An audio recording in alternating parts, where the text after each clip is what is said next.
Hello everyone and welcome back to Nightmares of Nature. As always, I'm your host Mr.G.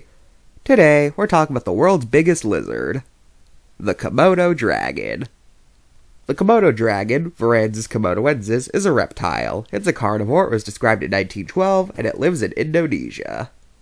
Komodo dragons are capable of reaching lengths of up to 10 feet long, making them the largest lizards. Komodo dragons are the perfect example of what is known as island dwarfism/gigantism.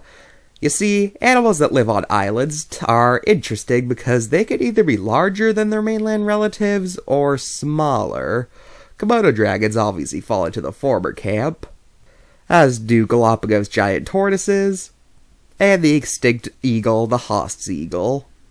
On the other hand, with island dwarfism, you got the small sauropod Europasaurus, the dwarf mammoths, and the extinct hominid Homo florezinus. I think that's how it's pronounced. I have no idea. Komodo dragons are the apex predators of their island, with them eating pretty much anything they want, including smaller Komodo dragons.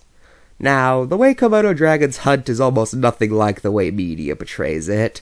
According to most sources, Komodo dragons will bite an animal and inject it with a deadly bacteria, at which point they purposely let the prey go and wait for it to die.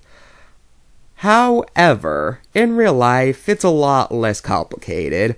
For one, Komodo dragons actually have venom, and it's not just their filthy mouths. And secondly, they actually do try to kill their prey on sight. They don't just let it get away. Komodo dragons also have a great sense of smell and can smell dead bodies from great distances. In fact, because of this, people who live on islands where they live have to bury their dead extra deep so the dragons don't smell them and dig them up. The dragons are also great swimmers, being capable of swimming between islands when they can't find enough food.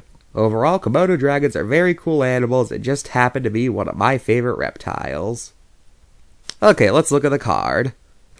Okay, this card recounts the now discredited bacteria mouth is what kills the prey theory. As I said earlier, we now know that they actually have venom. Although something funny about this is that it actually says that their bacteria is like a slow-acting poison, which is funny because it is poison.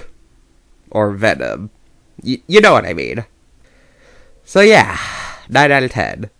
Now as for human relations, Komodo dragons aren't known for going out of their way to hunt people, but there have been incidences where humans have been killed by them.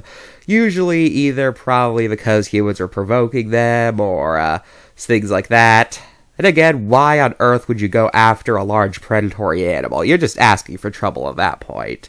Anyway, Komodo dragons are also a common sight in zoos. Basically every zoo I've ever been to has had them. But unfortunately, Komodo dragons are currently listed as endangered. The most likely explanation for this is theorized to be humans overhunting their prey, causing them to have less food to eat. Thankfully, though, there are preserves, and they do breed pretty well in captivity, so hopefully this means that they won't be going anywhere anytime soon.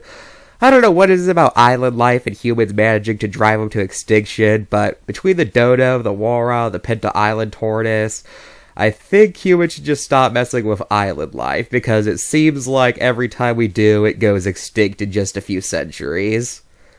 Well, that's all for this episode of Nightmares of Nature. Next time, we're going back to Monsters of the Deep, where we talk about everyone's favorite 8-legged friends. Bye!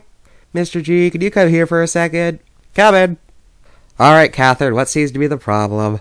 Well, you know the fanfic I'm writing? Your mega Disney AU crossover thing? Yeah, that one. I have some things I want to talk to you about it. I want to get your opinion. Okay, shoot. Well,